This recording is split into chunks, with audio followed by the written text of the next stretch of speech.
말씀은 시편 4편입니다. 시편 4편 1절에서 8절까지 말씀이 되겠습니다.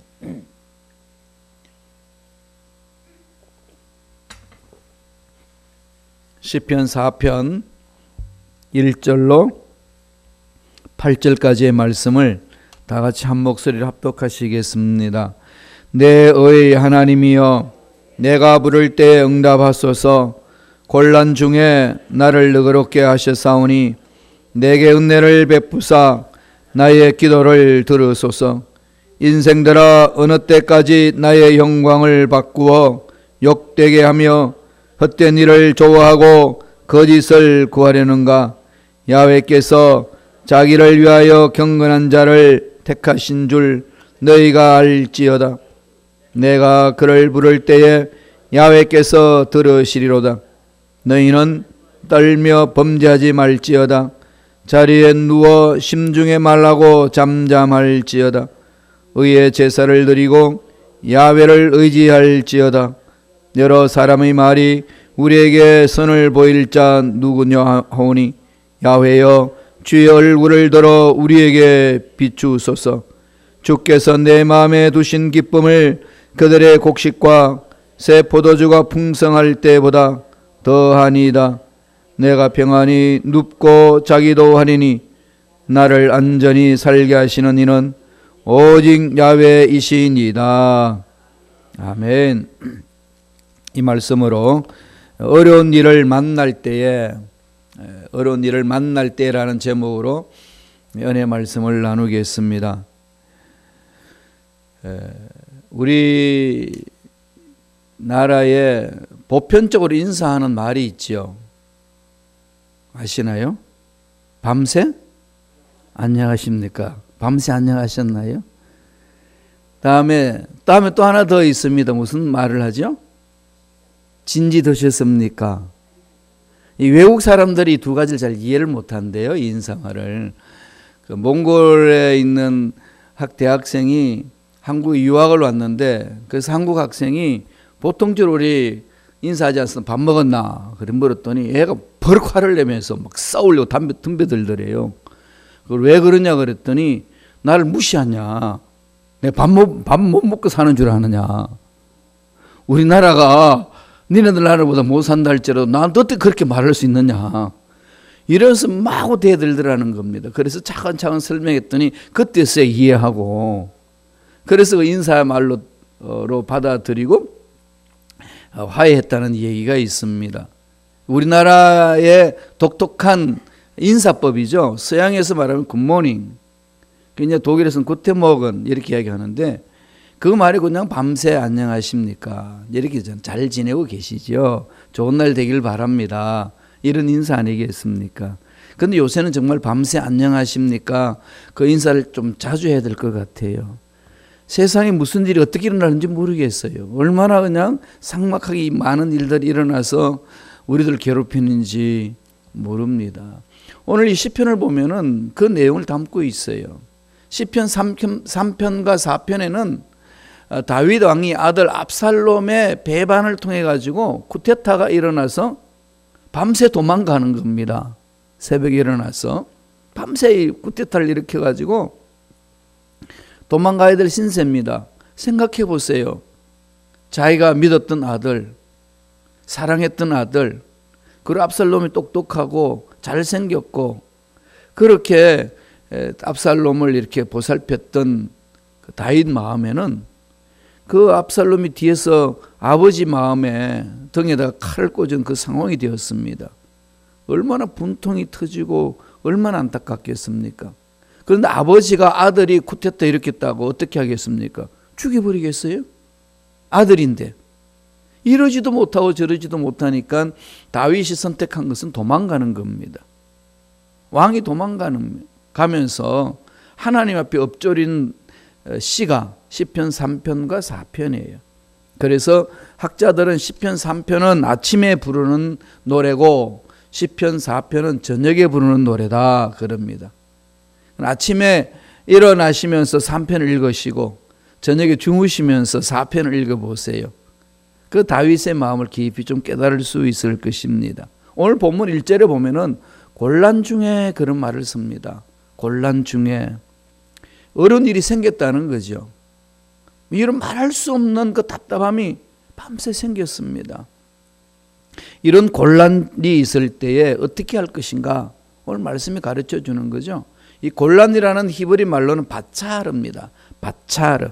이 말은 영어로 표현하면 디스트레스, 너무나도 비통하고 너무나도 답답하고 고민스럽고 걱정이 되는 것, 이 말을 히브리 말로 바차르 그럽니다. 이 바차르가 있을 때 어떻게 사느냐 이겁니다. 자기 자신으로서는 도저히 감당하기 어려운 일들이 일어나 버린 거예요. 이런 일들 우리가 종종 당하지 않습니까? 내 의지와 상관없이 몸이 갑자기 이상해졌다든지, 갑자기 환경이 어려워졌다든지, 갑자기 사업길이 좀 고통을 당하는 일이 있다든지, 이런 말할 수 없는 일이 있습니다. 그런 일 많이 있잖아요. 갑자기 아침에 산책을 하다가 사건이 일어난다든지, 이 밤에 집에 가다가 교통사고가 일어난다든지, 상상할 수 없는 일들이 우리 삶 속에 비일비재하게 일어납니다. 다윗이 상상해냈겠습니까? 아들이, 자기가 잘 세워줬던 아들이, 또 자기를 잘 따랐던 신복들이, 자기 부하들이 아들과 연합해가지고 왕이 찬탈하기 위해서 쿠데타를 일으켰으니 그 아버지 마음이 어떻겠습니까? 그런 상황 속에서 엎조립니다. 곤란 중에. 그런데요, 그렇게 곤란 중에 있었다고 이야기를 하면서 나중에 오늘 시편 4편 7절에 보면은요, 엄청난 고백을 합니다. 한번 읽어보실래요? 자막을 통해서 다 같이 한번 읽겠습니다. 주께서 내 마음에 두신 기쁨은 그들의 곡식과 새 포도주가 풍성할 때보다 더하나이다. 이 가능한가요? 정말 곤란하고 어려운 일들이 내 스스로 감당할 수 없는 상황에 떨어져 있는데 다윗이 그것을 막 고백하다 결론을 내립니다. 주께서 내 마음에 주신 기쁨은 세상의 어떤 것들보다도 크다는 겁니다. 쫓겨가는 신세에 이런 고백을 합니다. 어떻게 이렇게 고백을 할 수 있을까요? 그것은 오늘 세 가지로 우리에게 가르쳐 줍니다. 다윗이 이런 하나님의 기쁨을 얻었던 것이 무엇인지를 가르쳐 주면서 저와 여러분이 삶 속에 곤란 중에 일어나는 일들, 어려운 일들을 만났을 때에 어떻게 마음 자세를 가지고 그 어려운 일을 대면하고 나아가야 될지 가르쳐 주시는 말씀이 시편 4편에 있는 이 말씀입니다. 첫째로 무슨 말을 하느냐? 어려운 일이 있고 곤란한 일을 당했을 때 하나님을 불러라는 겁니다. 여러분 참 억장이 무너지는 일들 당했을 때에 다른 할 말이 나오지 않을 때에 어떻게 하겠습니까? 하나님을 불러라. 전능하신 하나님, 생명을 종안하신 하나님. 그냥 기도가 안 되면요, 아버지 하나님만 불러라는 겁니다. 그 하나님을 부를 때에 살아계신 하나님은 믿음으로 하나님을 찾는 그를 외면하지 않으신다는 거예요. 다윗이 그런 정말로 풍전등화 같은 그런 신세 속에서 그가 부른 것은 하나님이었습니다. 시편 4편 1절 보세요. 이렇게 고백합니다. 다 같이 읽겠습니다. 내 의의 하나님이여 내가 부를 때에 응답하소서. 곤란 중에 나를 어렵게 하셨사오니 내게 은혜를 베푸사 나의 기도를 들으소서. 나의 하나님이여 내가 부를 때에, 하나님 그밖에 없잖아요. 아버지 하나님. 이 한마디가 속에 있는 게 그냥 그대로 터져 나오는 거죠. 여러분 기도 안 되고 뭐 기도할 줄도 모른다 그런 분이 있으시면은요, 그냥 하나님만 찾으세요. 하나님, 하나님. 이 하나님은 부를 수 있잖아요. 이 모든 문제에 답을 가지고 계시는 하나님, 그걸 찾으라는 거죠. 그런 하나님의 자녀들이 제일 먼저 문제 생기면 찾을 곳이 하나님의 불을 이루며 하나님을 불러야 되는 거죠. 불이 나면 뭘 부르죠? 911 부르잖아요. 강도가 찾아오면 뭘 부르죠? 경찰을 부르죠. 우리 신앙생활에 우리 삶에 있어서 구체적인 문제를 있을 때는 먼저 이제 하나님을 찾으면서 하나님의 지혜로 어려운 문제를 풀어나가는 그 말씀입니다. 그러면서 다윗이 뭐라고 그랬냐면 내 의의 하나님이여 내가 부를 때 응답하소서. 하나님을 불렀더니 하나님 어떻게 하셨다는 거죠? 나를 곤란 중에 나를 너그럽게 하셨사오니. 곤란 중에도 정말 답답하고 어려운 상황 속에도 마음에 넉넉함이 일어나는 겁니다. 이 넉넉함이 어떻게 일어납니까? 우리 힘으로는 불가능하지 않습니까? 마음이 답답하고 마음이 그냥 괴로운데 아무리 내가 이해를 하고 그냥 답답을 풀어라. 마음은 평안해라. 아무리 명령해 보세요. 평안해지나? 이게 마음이 우리를 다 사로잡기 때문에 이 마음을 온전히 풀 수 있는 분은 하나님밖에 없습니다. 그래서 어려운 일이 있으면은 하나님을 불러라. 하나님의 이름, 야훼 이름이 능력이 있기 때문에 하나님, 이런 곤란 중에 있습니다. 그래서 어떤 어려움이 있다는 할지라도 전능하신 하나님 이름을 부르시면서 그 어려운 상황을 극복하는 저와 여러분 되기를 축원합니다. 하나님을 부르면은 전능하신 하나님 만지시거든요. 이건 하나님 어쩔 수 없는 거 아니냐, 이런 생각 제발 하지 마세요. 내 생각, 내 경험으로 하나님 능력을 제한해서는 안 됩니다. 이런 상황 속에서 하나님이 널 어떻게 하시겠냐, 그건 자기 생각일 뿐이에요. 하나님 불러봐야 하나님 뻔하게 이렇게 말씀하실 거야, 이런 생각 다 버리시고요, 그냥 우리는 빈백지 들고 하나님 찾는 겁니다. 그럼 거기다 하나님 사인하면 되는 거 아니겠어요? 하나님께서 금액도 정해주시고 하나님께서 앞길을 풀어가는 방법도 뚫고 가시는 거고 하나님이 책임지실 분입니다. 오늘 다윗은 압살롬이 그 배반해가지고 쿠데타를 일으켰을 때 먼저 하나님을 찾습니다. 세상을 찾지 않고 부하들을 찾지 않고 사람들을 찾지 않고 전지전능하신 하나님을 찾습니다. 그랬더니 하나님이 그 곤란 중에서도 너그러운 마음을 주셨다. 이길 수 있는 풍성한 마음을 주셨다. 그렇게 고백을 합니다. 두 번째 어려운 일을 만나고 곤란 일이 당하고 여러 가지 환란이 있을 때 어떻게 해야 될까요? 어떻게 다윗은 가르쳐 줍니까? 경건하라는 겁니다. 경건하라는 거예요. 자기를 돌아보라는 겁니다. 우리가 이 어려운 일 당하고 이러면은요 더 죄를 짓기 쉽습니다. 아이고 그냥 뭐 내 인생도 이렇게 됐는데, 그러면서 그냥 막 풀려가는 게 있잖아요. 어려운 일만 생기면은 술을 찾는 분이 있어요. 저도 가끔 그런 생각이 들어요. 제가 유교 문화권에 자랐다고 그랬잖아요. 할아버지가 그렇게 가르쳤어요. 남자는 자고로 술을 마실 줄 알아야 된다. 너희들끼리 술을 마시면 잘못되니까 내 앞에서 마시는 것을 배우고 그렇게 마셔야 된다고 해서 저에게 술을 하는 법을 가르쳐 주셨어요. 그래서 저는 아주 주법이 아주 좋습니다. 늘 제가 안타까운 거는 이 주법을 제가 여러분한테 보여줄 수 없는 게 너무 안타까워요. 그러다 보니까 그게 자연스럽게 이렇게 접해지는 겁니다. 세상 방법으로 이렇게 어른들이 어려운 일이 있으면 술 한잔 가자라 이러는 것이 배어 있으니까 저도 모르게 그렇게 가려는 경향들이 많이 있습니다. 그러니까 이 습관적으로 세상 방법을 찾아 나가려는 거죠. 그러다가 보면은 실수하게 되고 죄를 짓습니다. 사람이 참 묘해요.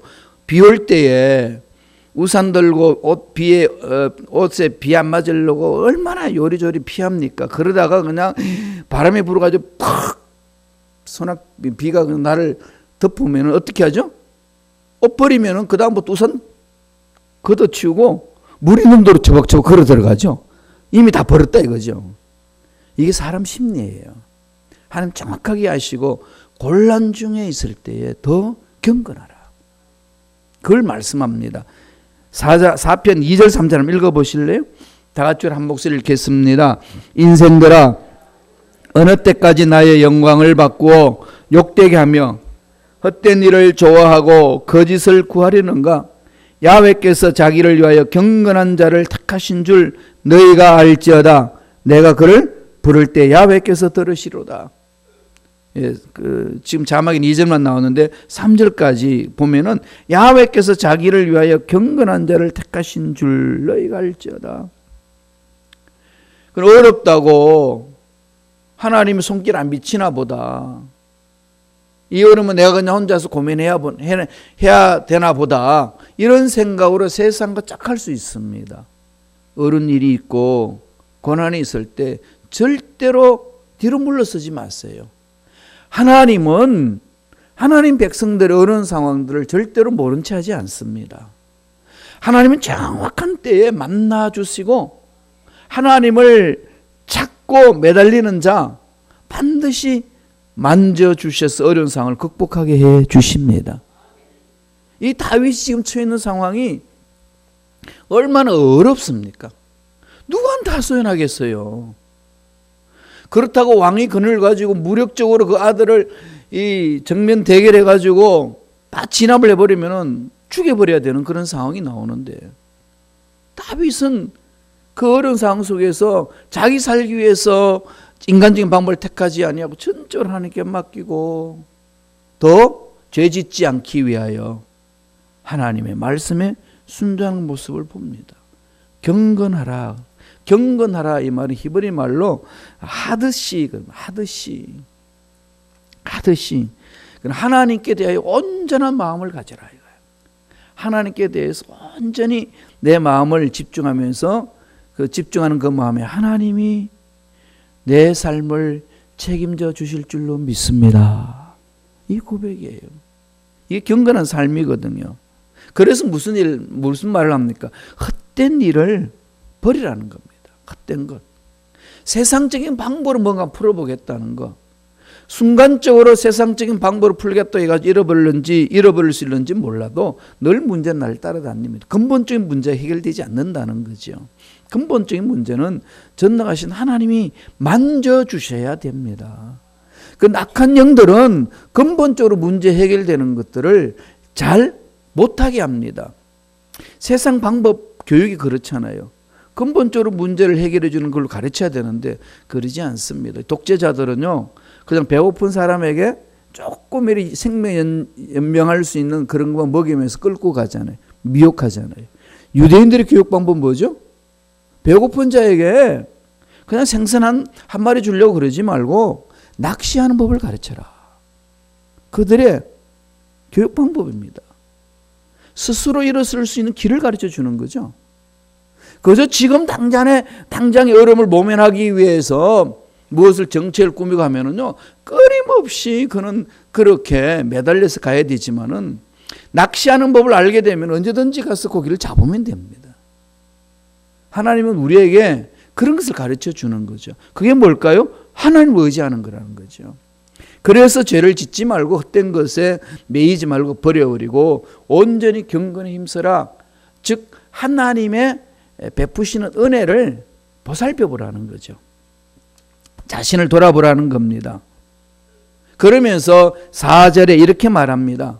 그 곤란한 중 어려운 일이 있을 때 함부로 입을 열지 말라는 거예요. 4편 4절 한번 읽어볼까요? 다 같이 읽습니다. 너희는 떨며 범죄하지 말지어다. 자리에 누워 심중에 말하고 잠잠할지어다. 우리가 어려운 일 당하고 힘든 일 당하면은요, 나도 모르게 입에서 뭐가 섞여 나오죠? 짜증이 나옵니다. 어려운 일이 있을 때마다 감사함이 되면 얼마나 좋겠어요. 의지적으로 좀 훈련하셔야 돼요. 아예나 침묵을 하든지, 아니 어려운 일이 있으면은 감사합니다. 그저 감사합니다. 힘들고 어려울 때일수록 하나님의 언어로 자꾸 이렇게 가까이 가는 거죠. 그렇게 가시려면은요, 말씀을 많이 암송해 놓으셔야 돼요.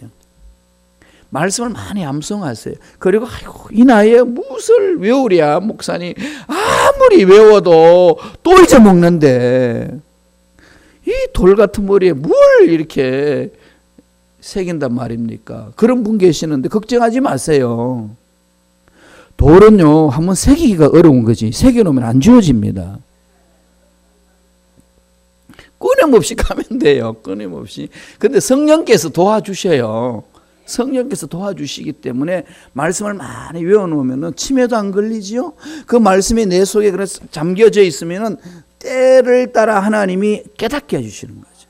떠오르게 해주시는 겁니다. 그러면 말씀으로 내 혀를 잡을 수 있어요.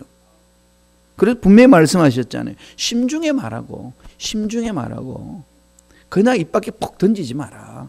잠잠할지어다. 왜 그러죠? 하나님은 우리가 무슨 말을 하든지 하나님 귀에 들리는 대로 행하시는 분이기 때문에 그렇습니다. 약속하셨잖아요. 민수기 14장 28절에. 내가 맹세한다. 너희들이 내게 무슨 말을 하든지 내게 들리는 대로 내가 다 해줄게. 여러분 어떤 말을 하나님 앞에 귀에 들리도록 말씀하시겠습니까? 시편이 말씀하고 있잖아요. 다윗이 지금 가르쳐주고 있는 거죠. 다윗이 지금 가르쳐주고 있습니다. 입술로 범죄하지 말고 마음에 생각하기를 이렇게 말씀으로 늘 이렇게 다스리라는 거지요. 그러니까 아침에 딱 눈 뜨자마자 짜증나고 피곤하고 힘들 때요. 그냥 툭 던지지 마세요. 대수만 있으면은 침묵을 지키세요. 하나님의 음성 들을 수 있는 이 마음을 갖는 거지요. 야고보서 3장 2절에는 우리가 다 실수가 많으니 만일 말에 실수가 없는 자면 온전한 사람이라 능히 온몸도 굴레를 씌운다 그랬습니다. 온전한 사람이 누구냐? 야고보는 이렇게 평가를 합니다. 말에 실수가 없는 자. 늘 하나님의 말씀에 귀를 기울이는 거죠. 사람과의 관계 속에서의 그 사람을 살리고 죽이는 것도 말 한마디잖아요. 정말 말 한마디로 사람을 살려내기도 하고 사람을 죽이기도 합니다. 어느 생활이 온전한 자를 하나님은 온전한 사람이라고 그랬습니다. 신앙이 성숙하는 사람은요, 말이 바뀌는 사람이에요. 성령 충만한 사람은요, 말이 다릅니다. 여러분 분별력은 그렇게 하시면 돼요. 아무리 자기가 성령 충만해도요, 말을 어떻게 하느냐 딱 들으면 정확하게 분별해낼 수 있어요. 분별하는 방법이 너무 간단하게 하나님이 허락해 주신 겁니다. 성령 충만하면 제일 먼저 바뀌는 게요, 말이 바뀝니다. 마음이 바뀌어요. 생각이 바뀌는 거고. 아무리 성령이 충만해도 말이 안 바뀐다? 충만한 거 아니에요. 충만하는 것처럼 거짓말을 할 뿐이지. 충만하는 것처럼 지가 그렇게 행세를 하는 걸 뿐이지 정말 충만한 게 아니에요. 정말 성령 충만하면 말이 바뀝니다. 성령이 강하시거든요. 성령이 우리의 마음보다도 강하시고 우리 문제보다도 크시고 우리 앞날에 어떤 장애물보다도 강하신 분이 성령이시기 때문에 우리를 사로잡으실 수 있으세요. 그래서 말이 바뀌는 거죠. 초대교회 성령 충만 받았을 때 다 한 마음을 가지고 말을 성령의 언어로 하고 있지 않습니까? 방언했다는 게 그거 아니겠습니까? 성령이 이끄시는 대로 말을 하는 것이거든요. 이어서 야고보가 1장 26절에 이런 말을 합니다. 다 같이 한번 읽어보실까요? 다 같이 읽습니다. 누구든지 스스로 경건하다 생각하며 자기 혀를 재갈 먹이지 아니하고 자기 마음을 속이면 이 사람의 경건은 헛것이라. 경건은 헛것이라. 이 헛것을 버리라고 그랬잖아요. 시편은 그러죠. 다윗은 헛것을 버리라. 뭘 버린다는 거죠? 혀를 함부로 이렇게 놀리는 걸 버리라. 이 아버지 말씀이고 우리에게 명령하신 겁니다. 훈련하셔야 돼요. 이건 저절로는 안 됩니다. 내 혀를 누가 잡고 있느냐? 성령 충만하면 성령이 내 혀를 잡습니다. 그 결과로 방언이 나오는 거죠. 그래서 방언 체험한 사람들은 말이 다릅니다. 성령의 언어를 하는 거죠. 성령의 언어는 어떤 거죠? 살려주고 세워주고 안 되는 것을 되게 하는 거고 풀어나가는 거죠. 그래서 성령 충만한 사람은 안 되는 일을 만났을 때 어떤 생각을 할까요? 되는 일을 찾아가는 겁니다. 되는 말을 하는 거지요. 그냥 눈에 보이는 대로 말하는 것은요, 누구나 할 수 있어요. 그럼 하나님 자녀들은 그렇게 살면 안 된다는 겁니다. 그것을 오늘 말하고 있는 거죠. 경건하라. 혀에 재갈을 먹여라. 하나님이 기뻐하시는 말을 할 줄 알라. 이렇게 얘기합니다. 어른 일이 있으면은요, 다 아시잖아요. 나도 모르게 툭 터지잖아요. 그냥 쌍시옷이 붙고 그냥 매일 이야기가 다 나옵니다. 동물 찾고 동물 이름을 많이 찾잖아요. 가까운. 그러면서 그냥 그 동물도 새끼를 찾습니다. 이게 그냥 내 입에서 그냥 톡톡 터져 나오는 것이 많이 있지 않습니까? 그거를 절제하라. 그걸 버려라 그럽니다. 마지막 세 번째로 어른이를 만날 때 어떻게 하라고 권면합니까? 하나님께 예배하라는 거예요. 여러분 힘들고 어려면요 자꾸 예배드리러 교회로 오세요. 아무리 바쁘고 힘들어도요 예배드리러 오세요. 이 새벽 예배 드리는 저와 여러분은요 복 중에 복을 받은 분들입니다. 오고 싶어도 올 수 없는 상황에 있는 분들 얼마나 많습니까? 그런데 하나님의 역사는요 새벽에 일어나요. 아시잖아요. 성경에 보면 다 새벽에 일어난 겁니다. 새벽에 하나님을 만나러 가는 거죠. 예수님도 새벽 민명에 모든 일들을 다 이루시는 것들. 하나님의 역사는 다 새벽에 민명에 일어난 것 아니겠습니까? 새벽을 찾는 저와 여러분은요. 이 세상에 어떤 복을 받은 분보다 더 위대한 복을 받으신 분들입니다. 아무리 아침에 새벽에 일어날 때 침대가 나를 잡아당겨도요. 이 침대는 내 복을 방해하는 이 침대는 나를 떠나갈지어다 하고 밟고 일어서셔야 돼요. 차버리세요. 자꾸 침대가 잡아당기죠. 오늘 저도 침대가 잡아당기더라고요. 그럼 차버려야 돼요. 왜 하나님은 이 새벽에 복 주시기를 원하시거든요. 그러니까 힘들고라도 찾아와야 됩니다. 그래서 이 하나님께 예배드리는 거 사모하세요. 그리고 기도도요 시간을 정해놓고 하셔야 됩니다. 나는 24시간 다 기도해. 그런 사람들 보면은요 절대로 시간 정해놓고 기도하는 사람이 없어요. 정말로 기도 열심히 하는 사람 시간 정해놓고 합니다. 하나님과 약속하시는 거예요. 아니겠어요? 새벽 예배 정해놓고 힘들어도 어려워도 울면서 찾아오는 그 마음 하나님 지켜보시잖아요. 내가 너를 안다. 하나님이 알면 끝나는 거 아니겠어요? 시편 기록한 다윗은 이렇게 얘기합니다. 4편 5절에 한번 보죠. 다 같이 한 목소리 천천히 읽습니다. 의의 제사를 드리고 야훼를 의지할지도. 의의 제사를 드리라는 거죠. 의의 제사를 드리라. 예배를 드린다는 거죠. 그러니까 세상 일을 뒷전으로 팽겨치고 뛰어나오는 거죠. 하나님 앞에 나와가지고 예배를 자꾸 사모하는 겁니다. 어떻게 하든지 예배를 사모하는 거예요. 예배를 사모하면 그 속에 하나님 임재를 체험하게 되고 은혜를 맛보게 되고 은혜가 있으니까 내 어려운 속에서도 이겨낼 수 있습니다.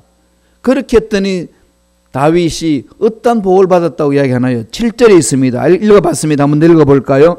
시편 4편 7절 제가 다 같이 읽겠습니다. 주께서 내 마음에 두신 기쁨은 그들의 곡식과 새 포도주가 풍성할 때보다 더 아니라 세상에 물질 많아서 기쁨이 있었는데 이것은 좋게 비교할 수 있는 기쁨이 하나님으로 인하여서 내 마음속에 일어난다는 거죠. 그러면서 8절에 이런 결론을 내립니다. 8절 다 같이 읽습니다. 내가 평안히 눕고 자기도 하리니 나를 안전히 살게 하시는 이는 오직 야훼이시니이다. 평안히 눕고 자고 불면증 안 걸립니다. 압살롬이 지금 자기 아버지 왕위를 뺏으려고 난리를 치는 그 상황 속에 다윗은 태평스럽게 뭐하죠? 평안히 잠을 잡니다. 평안히 잠을 자요. 그리고 하나님 어떻게 말씀하시나요? 안전하게 살게 해주신다는 거죠. 우리의 건강 지켜주시고 우리 생명 지켜주시고 우리 가정 지켜주시고 직장과 사업장, 교회도 전능하신 하나님 지켜주신다고 약속하고 있습니다. 이 하나님 은혜를 듬뿍 체험하는 저와 여러분 되시길 간절히 축원드립니다. 기도하겠습니다. 하나님, 인생 삶에 연속하여 곤란한 일이 생기고 어려운 일이 생겨서 참으로 마음이 답답하고 불안하고 두려울 때가 많이 있습니다. 그럴 때마다 오늘 다윗처럼 어려운 일을 만날 때에 세상 방법을 찾지 말고 하나님을 부르고 하나님께 매달리고 하나님의 지혜를 찾고 하나님께 예배를 드림으로 하나님 은혜를 체험하는 우리 모두가 되게 축복하여 주옵소서. 나사렛 예수 이름으로 명하노니 기도를 방해하고 믿음을 방해하는 모든 흑암의 세력은 떠나갈지어다. 사라질지어다. 예수 피로 씻음받을지어다. 성령님 역사하여 주옵소서. 성령이여 우리 생각, 우리의 마음, 우리 말을 사로잡아 주셔서 하나님이 기뻐하시는 것만 생각하고 말하고 행하는 믿음의 일꾼들에게 역사하여 주옵소서. 모든 흑암의 세력 떠나갈지어다. 육체 속에 있는 모든 질병도 사라질지어다. 하나님 은혜 감사히 귀한 예물 드립니다. 드린 손길 기억해 주시고 30배, 60배, 100배, 1000배, 만배의 복을 받아 누리는 나누는 멋진 삶을 사는 믿음의 일꾼들에게 축복하여 주옵소서. 감사하고 예수님 이름으로 기도드리옵나이다.